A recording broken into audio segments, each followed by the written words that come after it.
Thank you guys for watching the podcast. If you're enjoying the content, there's extra content at patreon.com/partywithstrategy. Every single week is another episode. You get to double down, 2 episodes a week, 4 extra episodes a month. Join the Strat Pack. It's $5, cheaper than a cup of Starbucks coffee, and you get so much more. So if you like that, patreon.com/partywithstrategy. Help support the podcast. Do your boy a favor. Let's get Diamond Cut to quit his job, and let's get these subs up, baby. Thank you for watching. Enjoy the show.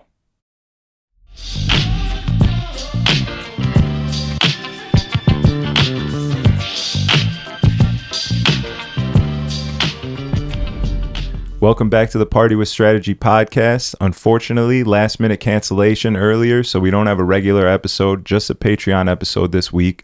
But you know what I'm saying? We got to give the Strat Pack what they deserve, supporting the pod, putting up a couple bucks a month. Can't skimp them out. But either way, you're catching this on YouTube for the preview. Make sure you sub to the Patreon if you want the full episode.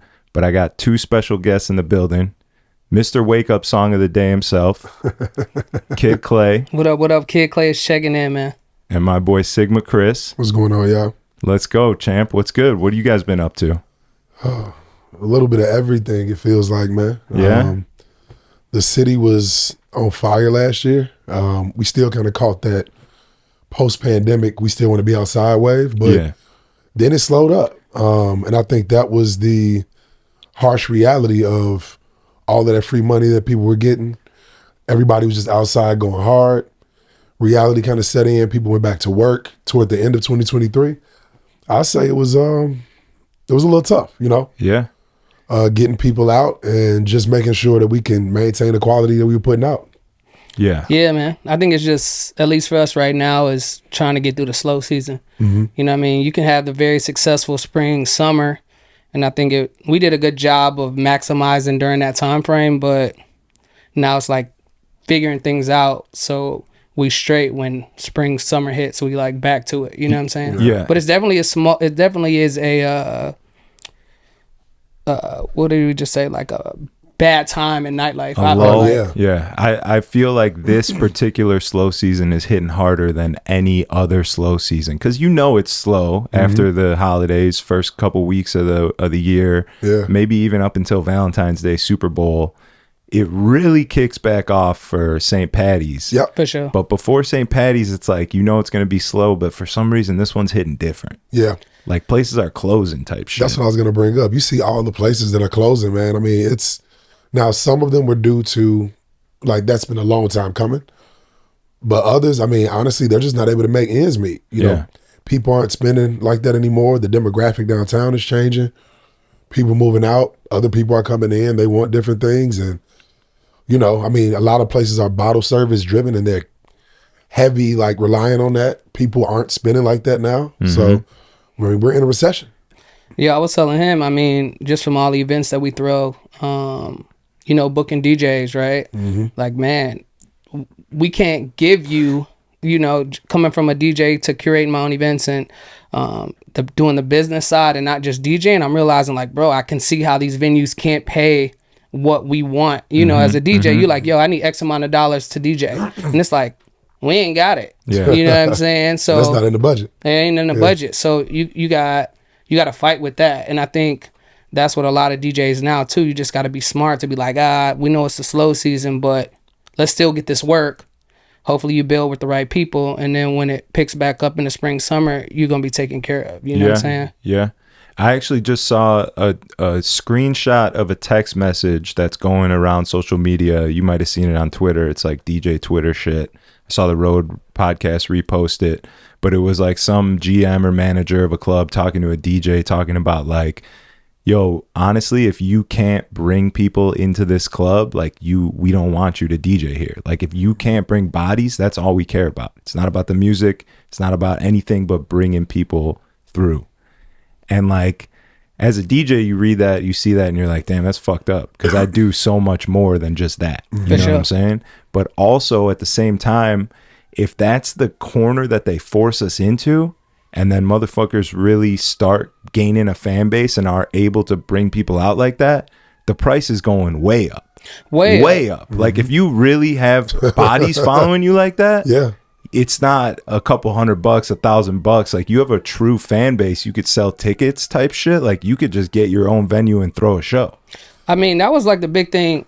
I think just in the past few years, it was like trying to figure out more than just being a DJ. It was like, okay, cool, you can work, make X amount of dollars. And I was like, how can I not be a slave to the game and work 5-6 days a week? You know what some of these venues are paying, and be like, dang, I'm only making $1,500 for the week, and you went crazy. So it was like, you know, my brother right here was already throwing events. We kind of worked together. It was like, oh, we could be making this. And I think just as a DJ, DJs need to get out of the mindset of, yo, I'm just a DJ. It's like, yo, I DJ, but if you really get your network and stuff like that together and know how to work business deals and talk to these GMs and owners, you might be able to put yourself in a situation to make more income. Yeah. Outside of just getting paid for your 2 hours. And I think that that's why I have such a strong relationship with DJs in Chicago. Because I never asked them to promote. That's my job. I don't book DJs based off their following because that's literally what I'm supposed to be doing. Yeah, it would be like taking food off of your plate, essentially. Yeah, right. You know what I mean? Like, if I appreciate your craft and I want you to play the music that you play, like when I know I got Clay coming, I know what he gonna spend. That's why I hired him. I didn't hire him because 20 girls are gonna come to see him spin. That's a plus, and it's dope. And you know, sometimes that may happen. But I think that a lot of curators, they're leaning on other people to do their jobs. And then, you know, they're getting frustrated. They're docking pay and everything else. I think that's real shady. So I just never operated like that. But on the flip side, like you said, it makes sense to lean into having a fan base. That's the same reason why you book Beyonce. I mean, she's not getting booked, but she can sell out an arena. Yeah. So now she's getting paid. If you got a following of people that say, hey, whenever he's spinning, I'm coming out there, start doing your own stuff. Yeah, that's a fact. You know, you could if you can bring 50 to 100 people out regularly, throw your own party. Find somewhere, it'll grow from there. Keep the data. Throw your own even if it's 50 people, like in a big nightclub, that's not a lot of people. But in a small room, if you get a small room together and you get 50 people in there that want to see you do your thing, that's a good ass party. That's a good time. Yeah, but the issue with that is DJs who have that, right? Let's say they have that quality of being able to bring people out. They lack the business piece, and that's actually getting into these rooms and like talking to these owners and GMs and kind of negotiating these deals. Because if you break those numbers down and you got data behind it, they'll be like, oh yeah, this makes sense. Oh, you want X amount of dollars if the bar is going to do this? Yo, I'm bringing 50 to 100 people. My last event did 10K at the bar. This is what I'm looking to DJ. The owner's going to be like, that makes sense. Or at least let's try it out. Mm-hmm. So I think the big piece as a DJ is just kind of documenting that and having that to present to these people to get those type of opportunities. But once again, it goes back to DJs trying to figure out the business side of everything and not just DJing. And to go off of the venues too, asking, the DJs need to bring people. It's unfortunate, but a lot of these venues, they don't know how to market. So they need to kind of take their old ways, figure out new ways to market to the people and have an identity to your venue, bring those people out, and then have the DJ that fits the identity of your venue. And then boom, you got success right there. But it's not working out like that for a lot of places. Match made in heaven. Mm-hmm. Yeah. So do you guys, obviously you work together, but did you guys come together and start a company with each other, or it's just like you got the event company, you're the DJ, and you work together pretty often? Actually, we started like a couple companies, I guess, or a couple brands. Yeah. Obviously, we're individuals. That's DJ Kid Clay. You know, I'm Sigma Chris Events. But no, we also have Good Company brand. That's a collective of 6 of us. We do a lot of Chris and Clay events where it's just us, just us two. So no, I mean, he's pretty much my partner in the majority of things I do. I mean, honestly, a curator and a DJ, it makes sense to me because you guys can really put together things that you like. Like, how often have you worked with somebody and it's like, I don't like this dude. He's telling me to play this way. He wants this type of crowd. He wants that. Now he has the choice to hey, we're doing this. We're going to do this venue. These people are already following us. They're already locked in with us. It just works. You know what I mean? So. Yeah, I think just one of the big pieces our taste in music is very similar too. So the type of vibe that we trying to curate at our events, we got similar tastes. It kind of like makes sense. You know what I mean? We're trying to stay away from the super trapped out. You know, we like vibes. So it's kind of cool when we do the Chris and Clay joints because we already know what time it is. And I think that's how we gotten along like so well for so long because one, we don't stress each other out. Right. That's a big piece too. You start working with people and then it's these super stressful situations and egos and people just don't know how to interact with each other. Where with us, to be honest, like, yeah, you know, he may get on me for some stuff or I may holler at him about some things. But for the most part, a lot of the business that we do is smooth sailing. Smooth. Yeah. And that's how I want to do business for the rest of my life. You know what I'm saying? Yeah, that's good shit. Yeah. When it's a headache, it's not worth it to me. The industry can stress you out from late payments to weird patrons. You know, just the volatility that comes with nightlife. It's crazy out there, you know? So the last thing I want to do is sit up here and argue with my partner. We work in a very toxic industry. You know that? Yeah. Oh, yeah. Yeah. Oh, yeah. It took me last October 1st, like I didn't drink for like 200 days and it just kind of gave me this perspective of like, yo, this is you can get lost in this real easy. Real easy. So I think it's about the group that you do work with on a consistent basis, man. You got to be able to trust those people. You got to have a good friendship with them if you're going to do business. And that helps deal with the toxicity that we're going to deal with no matter what, whether that's with patrons or venues or delayed payments. I mean, we could talk about it all day, but if we told you how many how many venues owe us money, you'd be like, bruh. It's crazy. And I feel like we doing all right. You know what I'm saying? Yeah. There was a time when we were down. How many gigs? It was like it may have been like 50. Bro, I keep track of all of our events that we do as a collective, and it's like this venue owes us 8 dates. This venue owes us 6 dates. This venue owes us 10 dates. But along with that, at what point, like, you did 5 events and didn't get paid there, and then did 5 more on top of that. Sure. Mm-hmm. At a certain point, are you like, all right, I'm not even letting it get this far. If I don't get paid for 2 events, I'm on to the next shit. That was the problem with doing weeklies. Yeah. Okay. You find yourself in the hustle of promoting, programming, curating, booking DJs. While you're doing that, one venue's getting caught up. So now they're paying. So you see money coming in. This venue is slacking. You're not thinking about it, which is why we had to kind of get on ourselves. Like, yo, what the books look like? We need to sit down and write down all these, and that's what he's always been good at.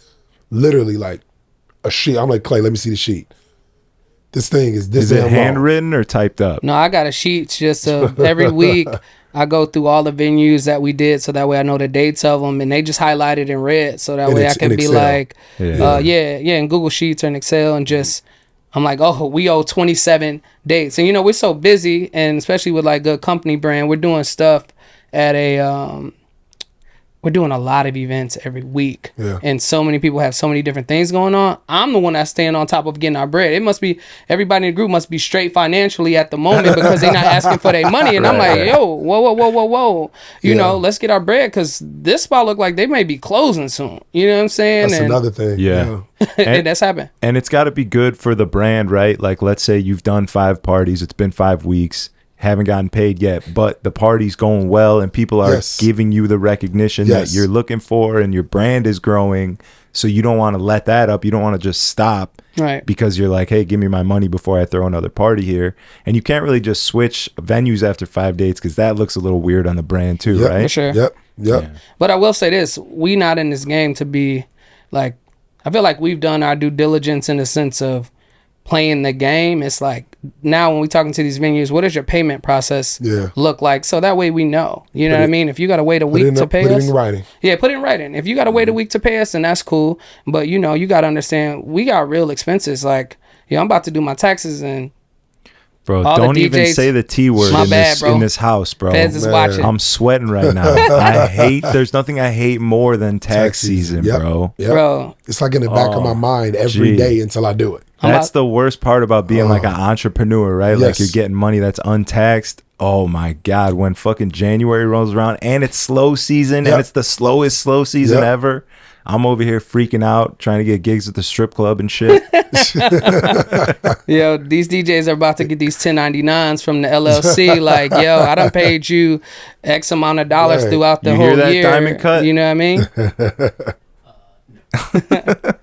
So yeah, it's just, man, it's just it's a lot because, you know, we were just talking about, we were doing some payouts at one of our venues today, and I was just going through numbers, and I'm like, bro, you were owed like $4,000 in expenses from, like, you know, we want to make sure our contractors are paid on time, security, things of that nature. So venues got to realize what we have to pay for up front, because we got relationships with these people, and yo, they need bread too. I'm not about to make them wait. You know what I'm saying? So that's Yeah. part of the game when you're trying to become big dog. You know what I'm saying? Yeah.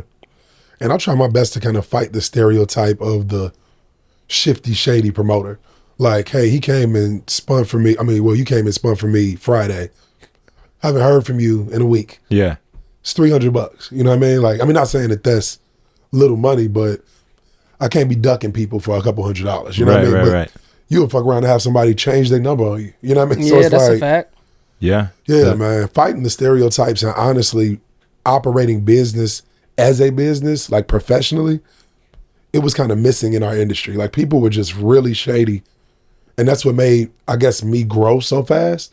I just did good business. I wasn't like super popular or throwing these crazy parties. It was just consistency. Yeah. You know, just doing right by people, not really being too extra. I'm not in the party doing backflips and shit. You know, not that anything is wrong with that. I just was always real chill, like real easy to just be around. It's like, oh, okay, I can rock with dude. You're not doing it for the wrong reason. So, Hell yeah. Yeah. How did you get started? What were you in the like nightlife industry before throwing events? I was not. I worked in social service. Okay. So I was working in social service, and honestly, the money just wasn't good. I have 2 kids, so wasn't able to really make ends meet. I just sat down one day and was like, what am I good at? Like, you know, what can I do?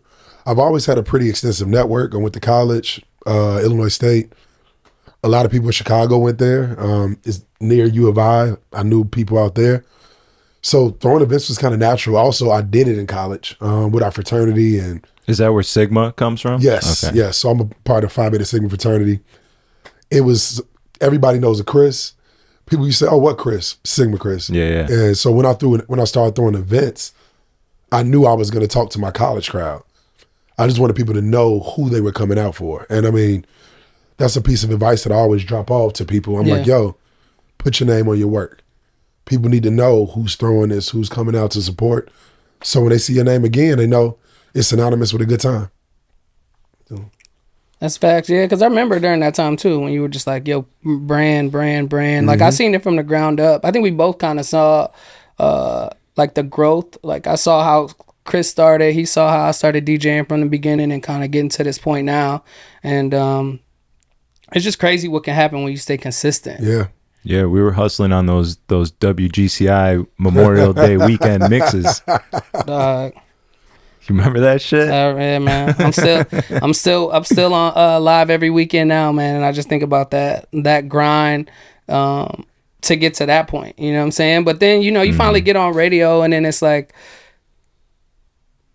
that's one cool piece, and that's cool for branding. But like, what else? You got to kind of use that to kind of create more opportunities for yourself. That's not, once you get on radio, that ain't it. You know what I'm saying? That's just like a cool thing to add to the resume, but good branding. But how can you build off that?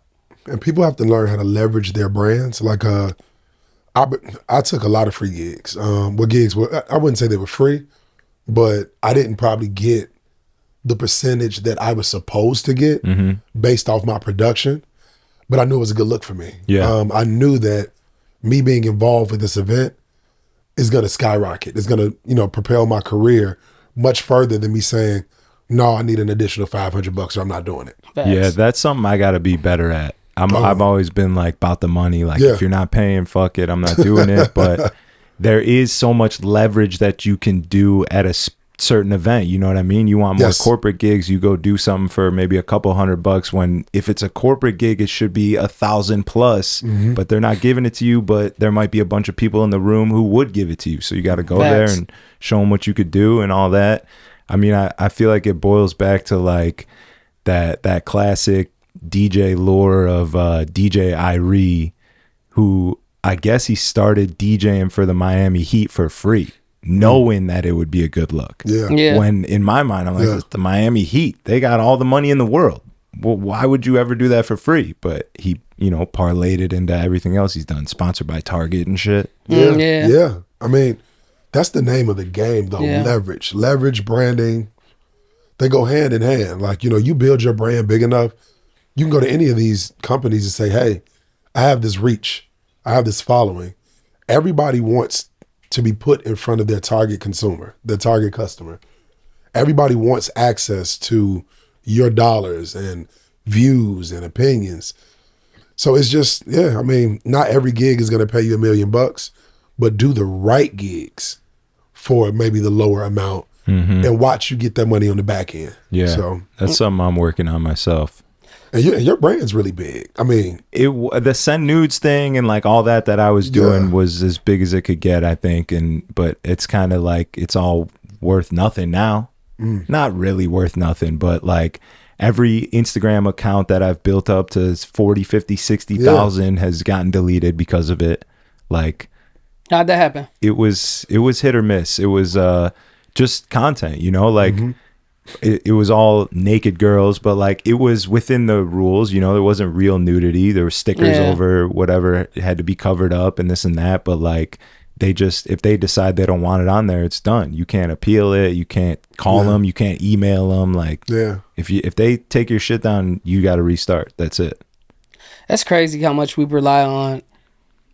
I mean, from a brand standpoint, like you have to utilize social media. Like there's no way around it. You know what I mean? And I think it was this kind of thing where Instagram was, I kind of looked at it as like a billboard, like a magazine, right? Because it was all picture based. So you wanted to make sure if brands looked at your page, it was fly. it just looked professional and legit. And then now it's kind of, we've gone into this video TikTok world and real world, and it's like that is kind of now where your brand needs to be on point in order to gauge these sponsorships or create more opportunities to yourself. So it's just crazy to kind of see the game shift. And one thing I would advise is social media is huge. You can't escape it. But like to your point, we don't control it. We don't own Instagram, TikTok, Facebook. As a curator, you need access to your customers regardless. If it goes dark today and they delete your page, how are you going to reach these people? Yeah, you can't.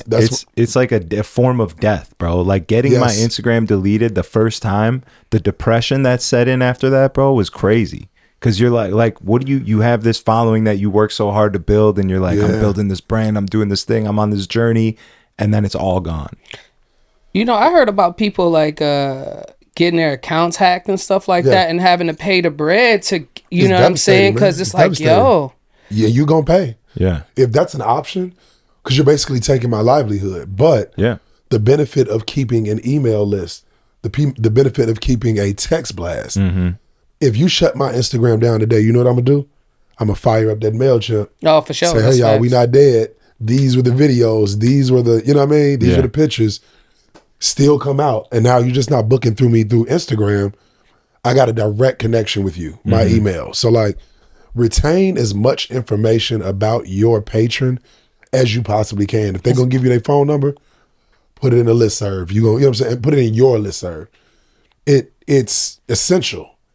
If I get my Instagram shut down and I didn't have the backup of all the events that we've done, dude, what would I do? I have to go like work at Target or some shit. Like, you know what I'm saying? I don't know. I have to get that mail. Got to get that MailChimp busting. Right, you know what I'm saying? I think you just got to, especially with the brand, you got to utilize and exhaust all resources. So, at least now it's like still utilizing Facebook, although I may not be on there as much, making sure your Instagram is on point, trying to figure this TikTok stuff out, utilizing the MailChimp, the text. You got to come at it every angle in order to be very successful, whether you're a promoter, or I don't even like to use the word promoter, but event curator, whether you're a DJ, like all of that takes a lot of work if you want to be successful. You know what I'm saying? If my Instagram got shut down, I wonder what my brand ambassador job, like I probably would lose that. You know what I'm saying? So that's in the contract. That's in the contract. Yeah, that's in the contract. You know what I mean? I didn't think about that. Yeah. Because it's Instagram. I can't use TikTok for that. Yeah. Well, so what mine is with Twitter, Facebook, Instagram, and TikTok. When I have to do the posts, my KPI post, which is basically a term of how would you explain to people what a KPI post is? Key performance indicator. Yeah, key performance indicator. With a post like that, I can't use TikTok because 21 and older, I think. Yep. So it has something to do with because it's an alcohol brand, right? Yeah, it's an alcohol You're right. I forgot. Brand, I can't. You know what? I can't either. I forgot about that. Because I've been wanting to post like some of those recaps and stuff like that on there, and they told me I can't. And I can't necessarily use Twitter. And I mean, sometimes it gets posted on Facebook, but like Instagram is the main platform they want. Yeah. Hold on 1 second. I'm going to pee. Sorry. Yeah, do your thing, bro. And cut. Yeah. So you're sponsored by... So I work with Trace Generations Tequila. And how did that come about? Because that's like a milestone for a DJ. I feel like is to get a sponsorship like that. I mean, what's crazy is that was one of my goals for 2023. It kind of got an alley-oop from this dude. He was working with Remy already, and I had a partnership with Remy before too, kind of through the radio station. And to be completely honest, he had his gig. They were scouting him, and he kind of just was like, "Look, I can't necessarily get this or participate in this," but kind of threw the alley-oop, and then I just went between the legs and 360 to, you know. That's beautiful. Yeah, that's great. That's how it should be. Yeah, man. That's how it should be. I love my partnership. I work with Remy Martin. I drink cognac, so it just works for me, and he actually drinks tequila. When they reached out, I was just like, man, I know somebody would be perfect for this. Like, and him being a DJ played more into what they wanted anyway. So I think he's doing a better job than I would have done for sure, you know, just because it fits him so well, you know, so. Yeah.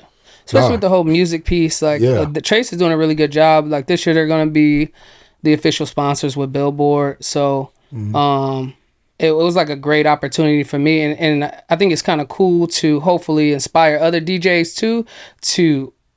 you can get a liquor brand to kind of back you. You know what I mean? I don't know if any other DJs in the city. I mean, yeah, Jay's working with Remy. Yeah, we got a couple. We got a couple DJs actually. Well, we used to have more, but that program wasn't crazy. Jay's program is national, so it's a little bit bigger. Shout out to Jay Illa. You know what I'm saying? Yeah, but they don't do Jay Illa, the god. But you don't see a lot of DJs with those positions. They were really given to a lot of like event curators.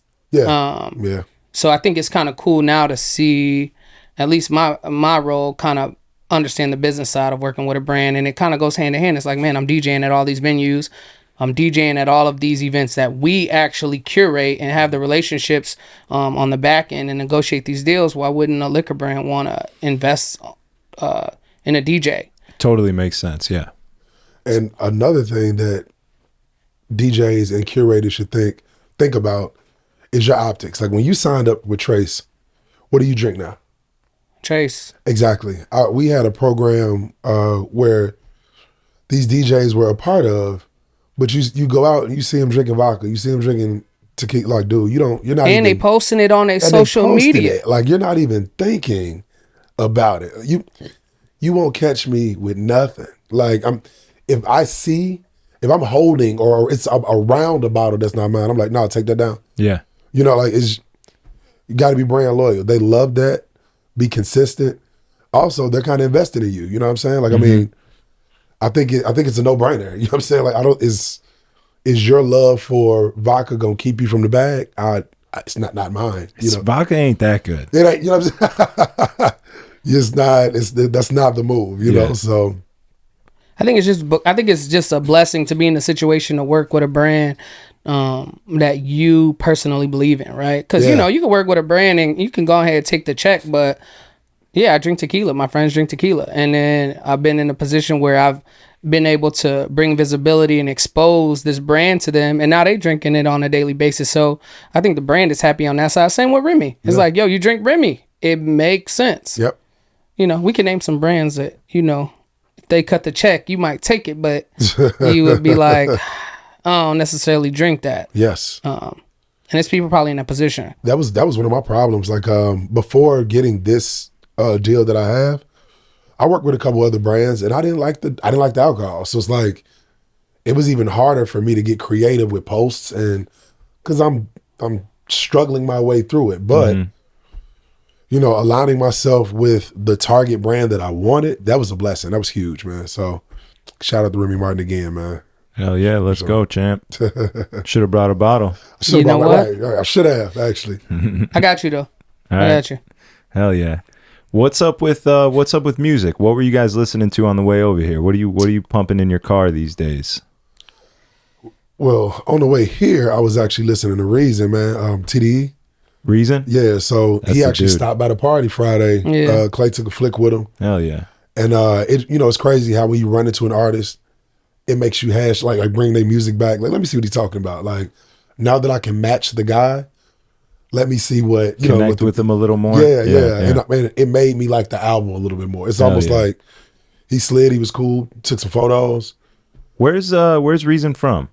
Is he from California? Yeah, right? I think he's from Cali. Cali. Yeah, he's dope. I've been seeing his shit pop He is up dope. for a minute now. Yeah, he was randomly in town for like I think one of the last days of his tour. We were at Tribe on Friday, and I wasn't DJing at the time, and I just looked at the table, you know what I mean, and I was like, I don't want to be the crazy guy that goes up to a celebrity, you know what I mean, but I was like, is that Reason?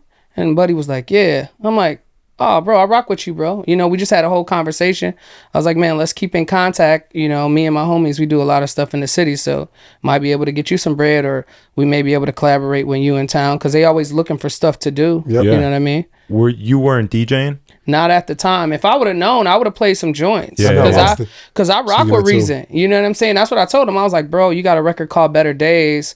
That was on one of your previous projects, and I play that. You know what I'm saying? And it's probably for him, it's probably dope because he's not the artist that has a lot of club records like that. So he's probably not even used to hearing his music in clubs where, you know, you may have come to one of my sets and that may be something that I'm just playing just at prime time by mistake. You know what I mean? Who knows? And I mean, credit to you. And that is one of the things, even talking back to our brand, I don't really care what the club records are playing. I want to hear real good music. I want to hear vibes. I want to hear rap. I don't necessarily want to hear just the ass shaking joints. You know what I mean? So it's like, that's why we kind of work so well together. We want to hear music that we like, you know, that stirs emotion. Yeah. It's not a lot of that out here, you know, like I can close my eyes and hear a set and name 4 DJs that may be playing. That shouldn't be like that. You know what I mean? Yeah. There should be some kind of difference in the way people play. Like, you know what? When I come, I'm going for like an Illa set. I can close my eyes. I know when Illa's spinning. Yeah. That's how it should be. You gotta have a know what I'm signature saying? sound. You gotta have a sound. Like The way that you transition, the records that you play, Yes. the samples that you're triggering, Yes. all that shit. Without being predictable at the same time. Yeah. You know what I mean? Right. Which is dope. I think when you have that balance, that is kind of what separates you from the rest, right? I think if you're a DJ that's just downloading all your music off DJ pools, that's why you end up going to places and hearing a lot of the same sets. But to appreciate the dope DJs, in my opinion, those are the guys who, and females too, who are really fans of music. And there's a balance of knowing what the crowd wants to hear, but then making sure you're slipping in some of the B-side records or records that, you know, may have came out on 21 Savage album, but aren't the singles. You know what I'm saying? Just to, just to kind of make yourself stand out. And, you know, I get more gratification when people come up to me and be like, yo, what song was that you just played? Yep. Let me get a picture of that. I'm like, oh, you ain't got Shazam? Damn, that's crazy. But that is I think, like you said, like we mesh so well because we're fans of music, and sometimes it'll be just me and him looking at each other in the club like, ooh, you just dropped some of that boss. No one else know it, but it's cool. We got that off, and then, you know, we'll get back to rocking the party. But, you know, just trying to stay on top of it. There's a certain piece of parties that, I mean, a certain educational piece to them. I think that's kind of missing now. Like, you want to kind of add to the culture, right? You want to cultivate this experience and bring people up, not drop down to where they are. And that's in playing new music and giving people new options to rock with. You know what I mean? Even, and I talk to my crowd a lot, from behavior to dress to style. All of these things are like a part of the culture. Yeah. And if we're not teaching, if we're not like educating, this is what we want to see out of this event. This is what we're offering to this event. I think it becomes stale. You know, it's just, I might as well get 4 walls in a basement, throwing a playlist, you know, and Facts. y'all let y'all rock out, you know, so. Yeah, that was something that Eddie Mills always hammered in. R.I.P. Rest in peace, Eddie. You got to give them something. You got to at least once throughout your entire set, give them something that they don't know. Yep. Give them something that you like, see how they respond. Give it to them. You got to at least try and teach them. You got to try and teach, and you have to be okay with maybe only affecting a small percentage of the spot that you're DJing at, right? You have, especially in spaces that we're at, we're trying to create that with our audience. You know, you have somebody like Selection. People know what they're going to get. They're about to come here, some crazy flips, some dope edits, just kind of like a vibe. And I'm not saying we're Selection or anything like that, but at least from a music standpoint, we're always trying to introduce new music. Like, stop staying, you know, we're older, right? So we're not in our like 20s anymore, but we not sticking to like 90s R&B and hip hop all the time. Like, yo, it is some dope joints off the 21 Savage album. It's some dope joints off the Boss album. It's a lot of dope R&B. You got Brent. I mean, the list goes on. And I think just being fans of music, you cause yourself to, you know, I listen to everything when it comes out on Friday. So I'm like, yo, let's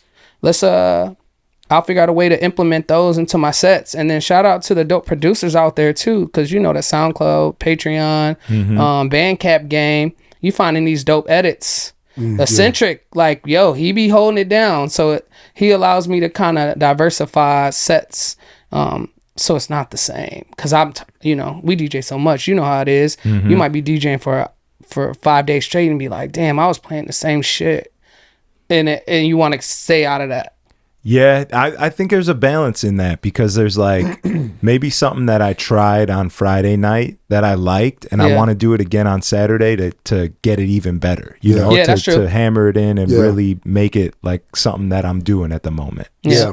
One of those like staple mixes that you have that you know goes off at a moment where maybe the party's not really with you and you gotta captivate them. This is one of those tricks you got in your bag. Oh, for sure. Yeah, I think every DJ we know those records, right? You know, it's just you don't want it to be super repetitive. Now, pulling those out for sure.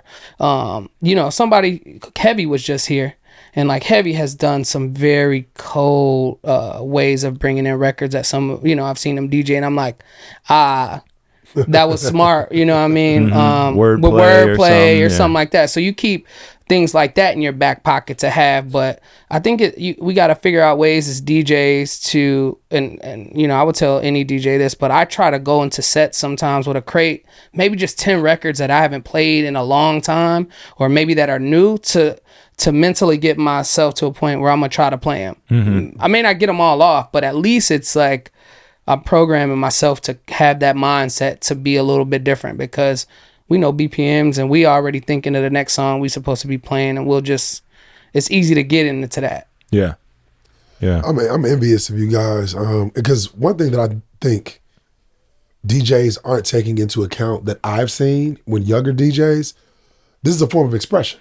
How you're feeling that day. You know what I mean? Like what you want in this, like, you get to express that, and it's a performance.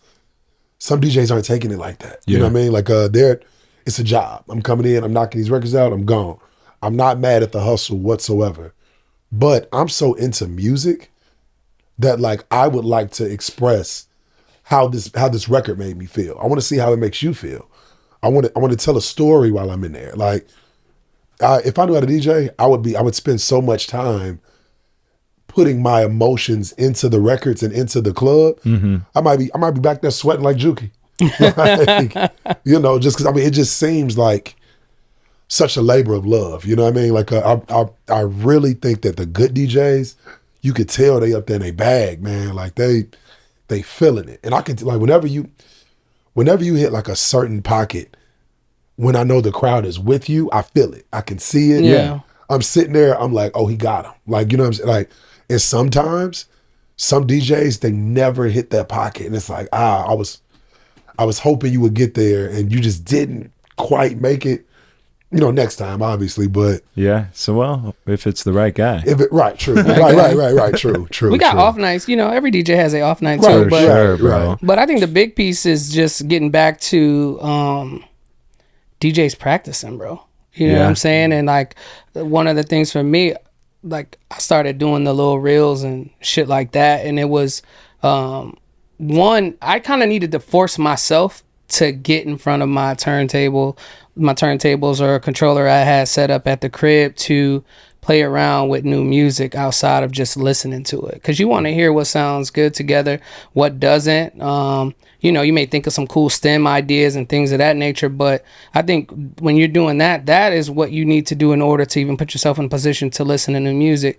When you're hearing DJs not playing new music, I personally think it's not because they not practicing at the crib, because you're not necessarily going to try that record in the club for the first time, but if you playing it at home or playing it in your car, then you feel confident enough to play it. And that could kind of show, at least in my experience on being able to play new songs, is like, yo, you need to be at the crib practicing. Yeah. And there's some DJs that don't even have a setup at the crib, which is crazy. That's nuts. You can't really even be a DJ if that's what you're doing. Yeah. Because the controller, bro, you can get a nice controller for $800 to $1,000. You better at least have one of those joints. You're not ready to get into this conversation. We all just talking to, you know what I mean? Like, I don't even want to sound like the old head, you know, but yeah, I feel you on that. You should not have, there's no excuse to not have equipment at the crib. I used to have DJ homies that didn't have equipment at first. I'm like, crazy. Yo, you can't be saying your practices when you're at these spots. Some motherfuckers like that's like a point of, that's like an accomplishment almost. Like I DJ so much, I don't need it at the crib. I'm DJing 5, 6, 7 nights a week. What do I have to do? Why do I need it at the crib? I'm like, all right, man. What's that 10,000 hours of mastery, man? You got to put your work in. I always tell my son, whatever you want to do, you want to be good at it, right? You got to put the practice in. If I put you on a team and your team has 5 games this week, after those 5 games, are we doing dribbling drills? Are we doing shooting? Are we like, you know, this is what's going to get you to the next level. This is what makes you better than the next person. Yeah. They're not going home doing the drills. Yeah. They're not going home shooting the jump shots. You are. So when you get in that game and it looks up and you got 40 points and they sitting there with 5, it's because you put in the work. Same thing. You know what I mean? Yeah. Like put in those 10,000 hours. Put that in. Become a master at your craft. To piggyback off of what he was just saying, and I'll go back to the basketball analogy too, but I was playing around on my Rev 7 like a few days ago, and I was just doing like not a scratch routine, but you know, you just put on an instrumental and you're just getting busy. You know what I'm saying? And some of the cuts sounding good, you know, some not. But I was going to post that video and make this long explanation just about a lot of up and coming DJs see all the glitz and glamour, but you don't know, bro. You know how it is when we just throwing on an instrumental and we just cutting for like 10, 20 minutes and our fucking hands are hurting and shit. And you like, you know what I'm saying? And they don't see that work that you're putting in behind the scenes just to be able to get to a point where you can DJ with your opposite hand. You know what I'm saying? I grew up playing basketball, and just to talk about your basketball analogy, like I'm right-handed, my non-dominant hand is my left hand. Well, when I played basketball, I practiced enough with my opposite hand so that way I was cold at both. You know what I mean? And I look at DJing like that, like, yo, I'm practicing with my offhand. Yeah, I'm fucking up at the crib, but then that'll give me confidence to be in a club and be able to use both hands. You know what I'm saying? And bro, there's so, cause like I hate the motherfucker that just switches over to the one side, you know, and brings the it back. instant doubles. You mix, you're always mixing only on one side because technology has allowed that, and it's cool, but also like It takes some fun out of it. It takes some fun out of it, and also if you're really trying to be raw, you don't have those couple extra seconds to spare to switch back over to that other side. Yeah, like saving that time and just being able to do it with your offhand is a perk. It's a skill set. It's something to be cherished. Well, alright. Battle raps cause I've shaken grown men to the point that they can't even face their own friends. That's why they rhyme about jewels, not life, cause the ice on which they skating is so thin. That's what I love about the human soul. It'll usually show when the truth ain't